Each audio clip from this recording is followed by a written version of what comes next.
அனைவருக்கும் வணக்கம். வாசகர்களால் நான், வாசகர்களுக்காக நான்.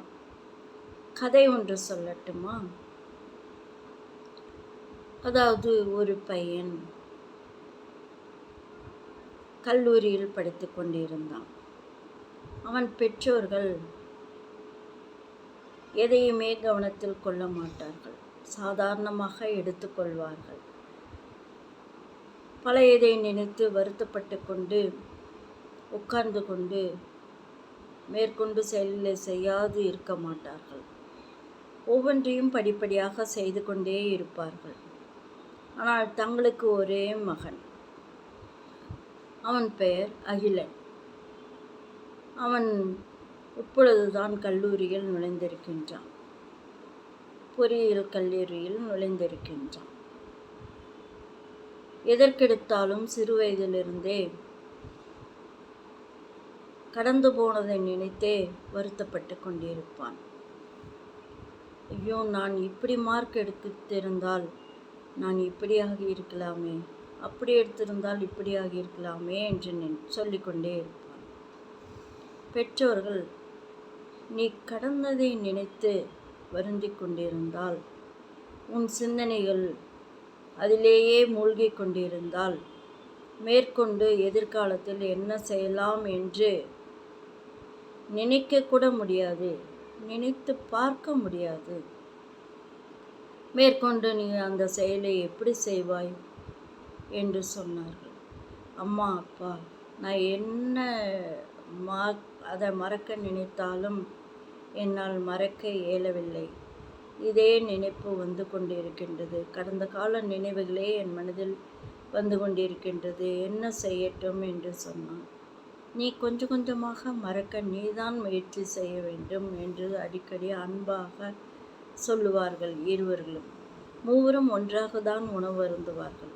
அந்த சமயத்தில் ஒவ்வொருவரும், பெற்றோர்கள் இருவரும் மகனும் கருத்து பரிமாற்றம் செய்து கொள்வார்கள். மகனுக்கு பெற்றோர்கள் ஒரு உடன் பிறந்தவர்கள் மாதிரி, ஒரு நண்பர்கள் மாதிரி தானே ஒழிய பெற்றோர்களாக அவன் நினைத்து பயப்பட மாட்டான். அவர்களும் பயப்பட வைக்க மாட்டார்கள். இப்படிதான் காலம் உருண்டோடு கொண்டிருந்தது. இருந்தாலும் இந்த பையனுக்கு அப்படி ஒரு நினைப்பு. என்ன செய்வது? பெற்றோர்கள் எவ்வளவோ மாற்ற முயற்சித்தும் முடியவில்லை. நீ கடந்ததை நினைத்திருந்தால் ஒன்றுமே முடியாது தம்பி. நீ புதிய பாதையில் செல்ல நினை, புதிய பாதையில் செல்ல முயற்சிகள் எடுத்துக்கொள் என்று அறிவுறுத்துவார்கள். மீண்டும் மீண்டும் இப்படியே செய்து கொண்டிருந்தான். கடைசியில், அதாவது பொறியியல் பாடத்தில் அனைத்திலும் மதிப்பெண்கள் மிகவும் குறைவாகவும் தேர்வில் தோல்வியுற்றவனுமாக இருந்தான். கடைசி வருடத்தில் இவன் தேர்வில் தோல்வியுற்றான். மனம் மிகவும் வருந்தி இந்த வயதிலேயே உடல் நலம் பாதிக்கப்பட்டு விட்டான், மனநலம் பாதிக்கப்பட்டு விட்டான். மருத்துவர்களிடம் அழைத்து சென்றார்கள். மருத்துவர்கள் கொஞ்ச நாட்களுக்கு தவறிய தேர்வுகளை,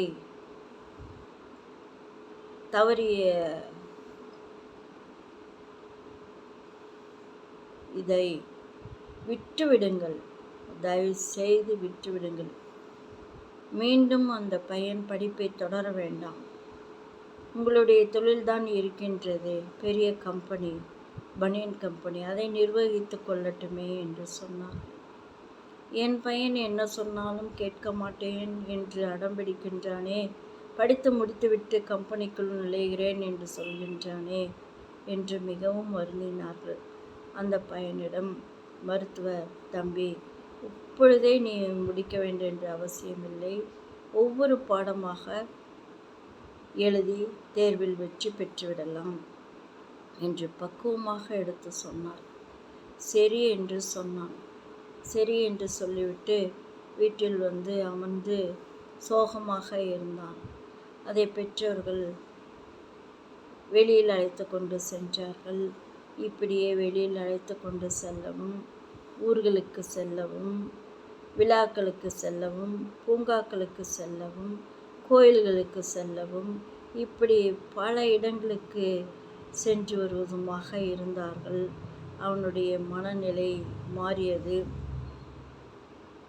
ஒவ்வொரு பாடமாக எழுதி உண்மையாகவே மருத்துவர் சொல்படியும் பெற்றோர் சொல்படியும் கேட்டு ஒவ்வொரு பாடமாக எழுதி தேர்வில் அதிக மதிப்பெண்கள் பெற்றான்.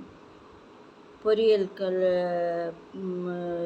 படிப்பு முடித்தவுடன் ஒரு என்ஜினியர் என்ற பட்டத்தோடு வெளியில் வந்தான். தன் தகப்பன் பனியன் கம்பெனியில் நுழைந்தான். தகப்பனாருக்கும் தாயாருக்கும் மிகவும் சந்தோஷம். இப்படி ஒரு குழந்தைக்கு நாங்கள் ஆண்டவருக்கு நன்றி செலுத்த வேண்டும் என்று சொன்னார்கள். மகன் மிகவும் மகிழ்ந்தான். பெற்றோர்களும் மிகவும் மகிழ்ந்தார்கள். இதிலிருந்து என்ன தெரிகிறது? யாருமே எதுவுமே மனம் நொந்து போகக்கூடாது. எதையும் சாதுரியமாக சமாளிக்க வேண்டும். பெற்றோர்கள் இருவரும் தன் குழந்தையை இப்படி பல இடங்களுக்கு அழைத்து சென்றும் பக்குவமாக புத்திமதி சொல்லியும் மருத்துவரிடம் அழைத்து சென்று மருத்துவருடைய ஆலோசனையும் குழந்தைக்கு சொல்லும்படி செய்ததுனாலே தானே முயற்சி வீணாகாமல் இருந்தது. அந்த பையனும் வாழ்க்கையில் முன்னேறிவிட்டானாக. ஆகவே நாம் என்ன செய்ய வேண்டும்? மனம் நொந்து அமர்ந்து விடக்கூடாது, படுத்து விடக்கூடாது. இப்படியே எல்லாரிடமும் ஆலோசனை கேட்டுவிட்டு காலத்தை கழிக்கக்கூடாது. துரிதமாக நடவடிக்கை எடுக்க வேண்டும். அதாவது தன் மகன் போன போக்கில் விடாமல் தன் மனம்